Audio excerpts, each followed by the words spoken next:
Shalom, మీకు ఉదయకాల శుభములు. అనుదిన వాక్య ధ్యానం డైలీ బ్రెత్కు మీకు స్వాగతం. Praise the lord. ఈ దినము కొరకు సిద్ధపరచబడిన దేవుని వాక్యము రోమీలకు వ్రాసిన పత్రిక 6వ అధ్యాయము 13వ వచనం. మరియు మీ అవయవములను దుర్నీతి సాధనములుగా పాపమునకు అప్పగింపకుడి, అయితే మృతులలో నుండి సజీవులమనుకుని మిమ్మును మీరే దేవునికి అప్పగించుకొనుడి. మీ అవయవములను నీతి సాధనములుగా దేవునికి అప్పగించుడి. ప్రభునందు ప్రియమైనటువంటి వారలారా, మనలను మనము దేవునికి అప్పగించుకోవాలి. సజీవ యాగముగా మనము ప్రభువుకు సమర్పించుకోవాలి. ఎందుకు నేను ఈ పని చేయాలి అని మనం ప్రశ్నించుకుంటే, మనల్ని సృష్టించిన సృష్టికర్త ప్రభువే. మన మీద పూర్తి హక్కులు దేవునికి ఉన్నాయి. మన అవయవములను పాప సాధనములుగా ఉపయోగించకూడదు. పాపమునకు నువ్వు ఎప్పుడైతే అప్పగిస్తూ ఉంటావో పాపమునకు బానిసైపోతావు.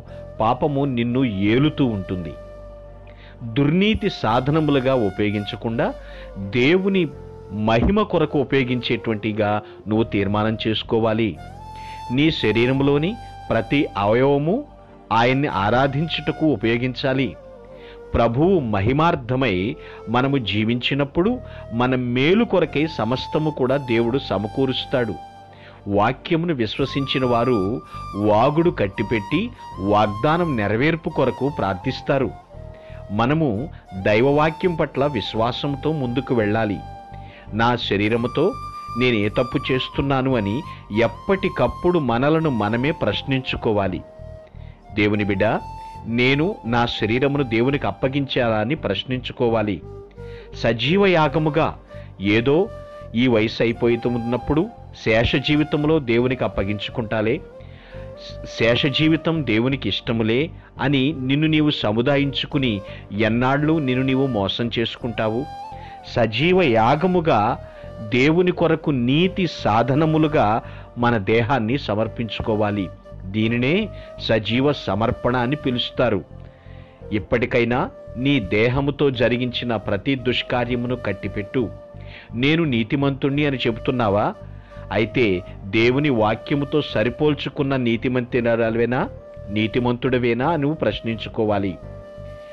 దేవుడు ఆయన రక్తమును బట్టి మనలను రాజ్యవారసులుగా చేశాడు. కాబట్టి ప్రభువా, నా శరీరమందు పాపము నేను ఏలనివ్వనయ్యా, నన్ను నేరుగా నీకు అప్పగించుకుంటున్నాను. ఈ సమయమందే నా అవయవములన్నిటినీ నీతి సాధనములుగా నేను నీకు అప్పగిస్తాను అని ఈ క్షణమందే మనమందరము తీర్మానించుకొందముగాక. Praise the lord. ప్రభు నామమున మీ అందరికీ వందనములు. ఈ మా సందేశముల ద్వారా మీరు ఆశీర్వదింపబడినట్లయితే మీ తోటి వారికి షేర్ చేసి దేవుని రాజ్య సువార్తలో మీరు కూడా పాలుభాగస్తులు కావాలని ఆశిస్తున్నాం. మొదటిసారిగా ఈ ఛానల్ను చూస్తున్నట్లయితే మా ఛానల్ను సబ్స్క్రైబ్ చేయండి. వీడియోలు నోటిఫికేషన్ రూపంలో పొందుటకు బెల్ బటన్ని ప్రెస్ చేయండి.